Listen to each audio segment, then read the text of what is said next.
이스라엘 팔레스타인 분쟁, 이 복잡한 이야기의 한가운데에는 정말 수십 년 동안 뜨거운 감자였던 정착촌 문제가 있죠. 지도 위에 찍힌 이 작은 점들이 대체 어떻게 역사의 흐름을 통째로 바꿔놓았을까요? 오늘은 바로 그 시작, 그 첫걸음으로 함께 떠나보겠습니다. 서안지구 지도를 보면요, 꼭 구멍이 숭숭 뚫린 스위스 치즈 같아요. 여기서 이 구멍들이 바로 이스라엘 정착촌들입니다. 이 정착촌들이 땅을 파고들면서 팔레스타인 마을들은 마치 고립된 섬처럼 흩어져 버렸죠. 이게 결코 우연히 만들어진 모습이 아니거든요.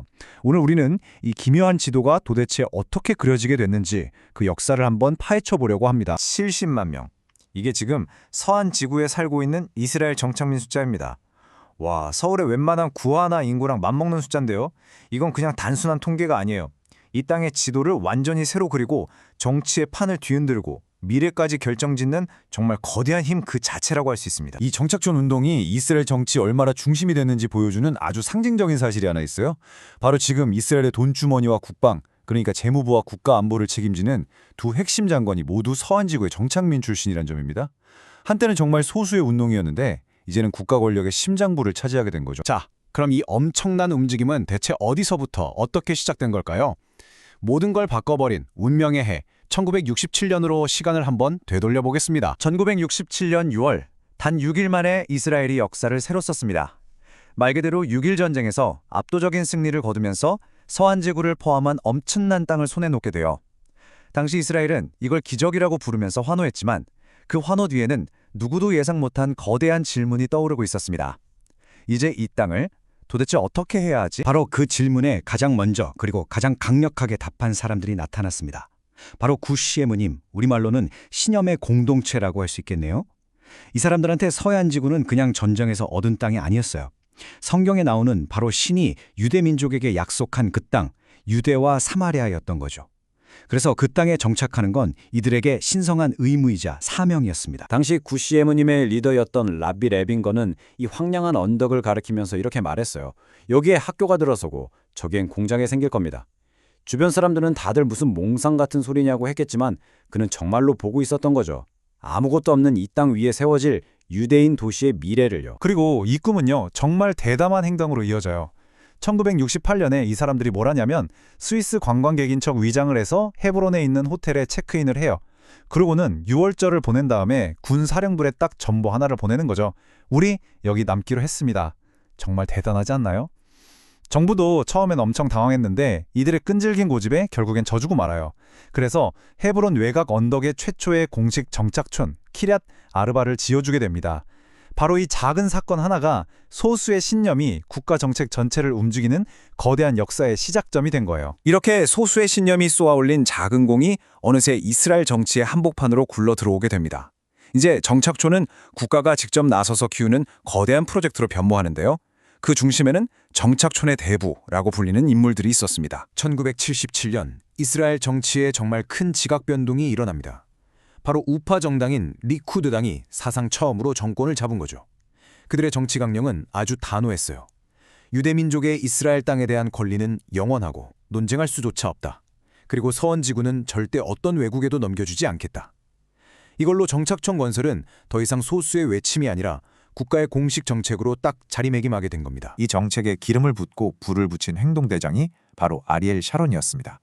당시 농업부 장관이었던 그의 외침은 정말 단순하고 강력했죠. 여러분 모두 움직이세요. 달려가서 언덕을 최대한 많이 점령하십시오. 지금 우리가 차지하는 모든 것이 결국 우리 것이 될 겁니다.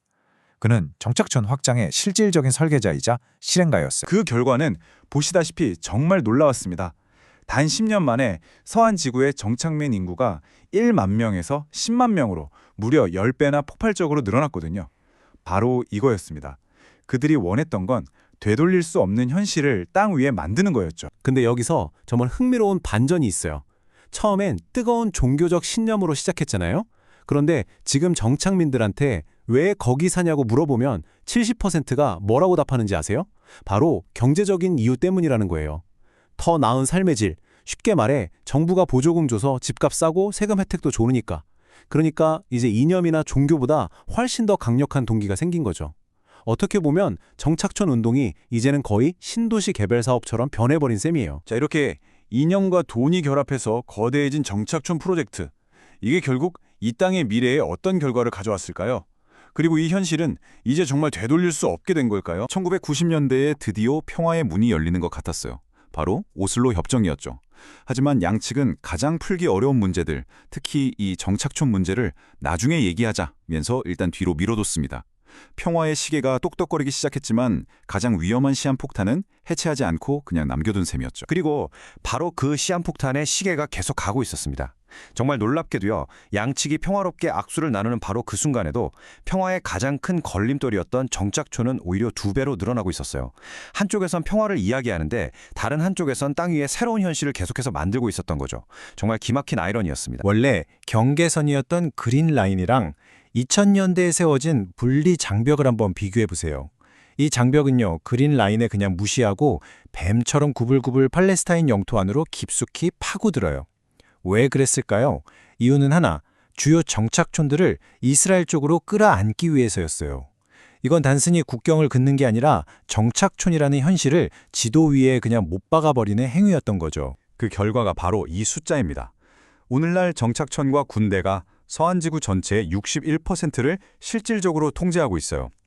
이제 이 지도가 왜 스위스 치즈처럼 보이는지 그 이유가 너무나 선명해지죠. 1967년 몇몇 사람들의 신념에서 시작된 작은 점들은 반세기가 흐르는 동안 정치와 돈의 힘을 등에 업고 이제는 누구도 무시할 수 없는 거대한 현실이 됐습니다. 이 스위스 치즈가 되어버린 땅 위에서 한때 모두가 꿈꿨던 두 국가 해법, 즉 두 국가의 평화로운 공존은 사실상 불가능해 보입니다. 그렇다면 마지막 질문이 남습니다.